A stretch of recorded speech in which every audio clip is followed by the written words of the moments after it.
mais uma vez, estamos aqui de volta, bater um papinho rápido com vocês. Você sabe, a gente está aqui na África do Sul, num treinamento da AFM e estamos tendo a oportunidade de aprender muitas coisas legais, né? E essa semana, essas 2 últimas semanas, a gente teve classes aqui, aulas muito especiais, muito legais, com o mestre Dale Goodson. Isso. E o Dale, ele tem uma larga experiência na missão, compartilhou com a gente muitas coisas e nós vamos aproveitar a presença do Dale aqui para passar para você um pouquinho do que é ser missionário, experiências, vivências, para você entender um pouco mais sobre a missão, sobre a FM e sobre também o trabalho que o Dale faz. Mr. Dale, what do you do in AFM now? Okay, so currently I work in the western region of the United States, and I have several jobs. One is I train missionaries, like I'm doing here. Another job I have is to represent the mission field, encouraging more missionaries to want to go as missionaries, and more people want to go as missionaries, and to encourage more people to want to support missionaries. So I speak in churches and I talk to donors in like the whole western region of the United States. Tell us about your first experience in the mission field. So when we first arrived in Papua New Guinea, it took us a few days to get out to the bush, and we lived in a small government station. It's like a little government outpost in the district where we lived. And our first job there was to learn the language, learn the culture, study the culture, and then to figure out which tribal group we were going to work with and find a permanent location for us to minister. So when we arrived there, we were trying to do that. I was heading into the provincial capital one day, which is actually a small community, and I saw a young girl on the side of the road with a huge sore on her leg, and I came back looking for her later and spent actually weeks and weeks looking for this girl in the rainforest with this huge sore on her leg. I mean, it was deep. You could see right inside her leg there was just a really big hole, and I just kept looking for her and looking for her and looking for her. And although I couldn't find her, I did find lots of other people with big, ugly sores on their legs, on their knee, on their back, their stomach, people that had malaria, and a number of other tropical diseases and ailments. And I ended up spending a lot of time just trying to help these people, and especially the children. I had a burden for the children. We ended up, my wife ended up taking care of several of the children to just treat their wounds, and we bring them back into the rainforest again. And during that time, initially we just thought we were helping people out, but eventually the people that lived in that community, they came to us and begged us to please come and live and work with them. And we ended up doing that. We ended up coming and moving and working with those people. So that initial attempt just to find that girl that we knew had the big sore, that led to actually living with those people. Okay. When you decide to go to the mission field in the first time, what was your biggest worry before arriving in Papua New Guinea?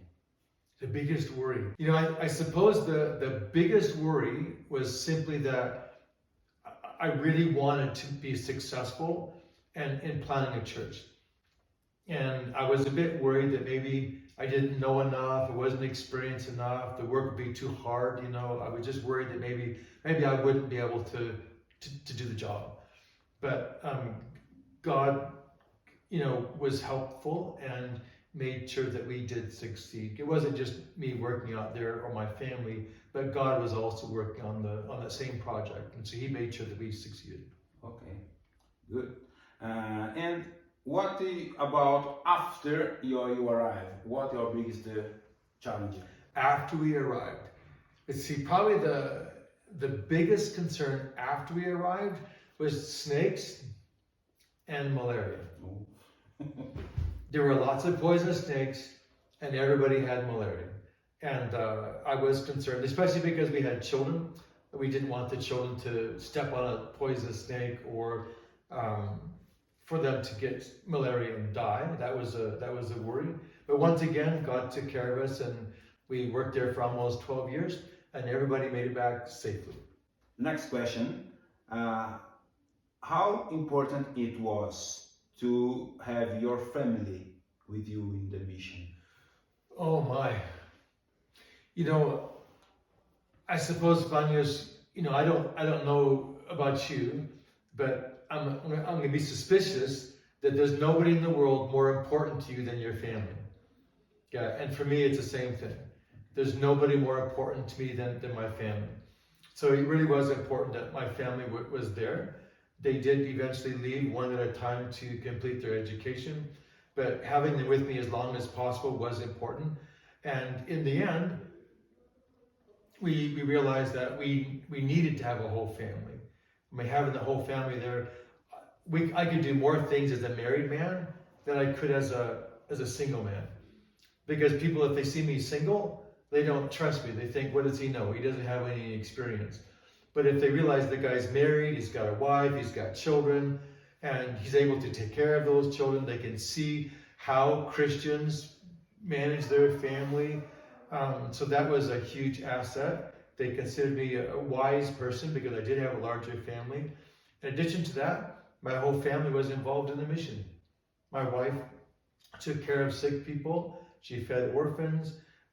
My wife also taught a number of people how to read so they could read their Bibles.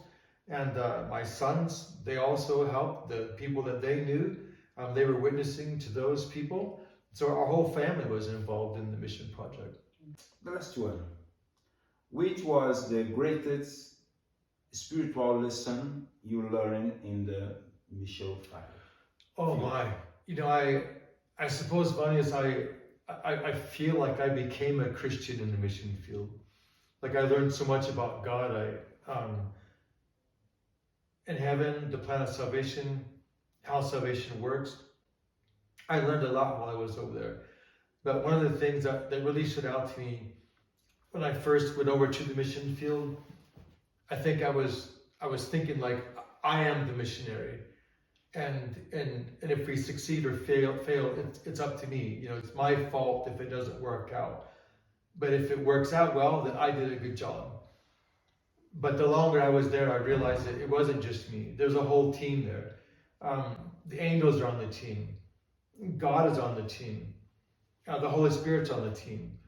And a lot of our success, angels were talking to people, giving people dreams, protecting our lives from bandits, from venomous snakes. You know, the angels worked with people, the Holy Spirit worked with people that we would never expect to talk with. They were interested. A spy, we were doing a study, and a spy came in to watch us. He was converted. One time I was carrying a picture roll for miles up in the rainforest. I didn't want it, I didn't need it, but I felt I should take it. And when I got days hiking for days up in the mountains, another fellow was coming on top of the mountain. I met him right on the top. And he was wanting to do evangelism in a village several mountains away. And he was wishing he had a picture roll. And we happened to meet at the very top of that mountain. You know, we weren't looking for each other. I didn't even know he existed. He didn't know I existed. But I brought that picture roll not knowing why, and he walked up that way wishing he had a picture roll. How do you explain that? You know, to me, over and over and over, I see evidence that God was working with us and through us and besides us. Like he had a team. It wasn't just me. It was a whole team of spiritual players also working together. And we need to trust in that. Very good, very nice. Ok.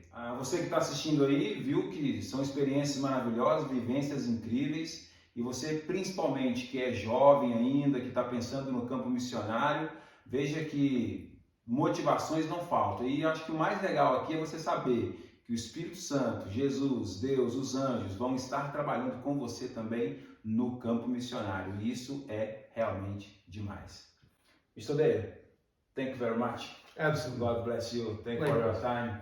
Thank you for your insights for us. Absolutely. And anybody else that wants to be a missionary, there's plenty of space in the world for you. Thank you. Bye bye.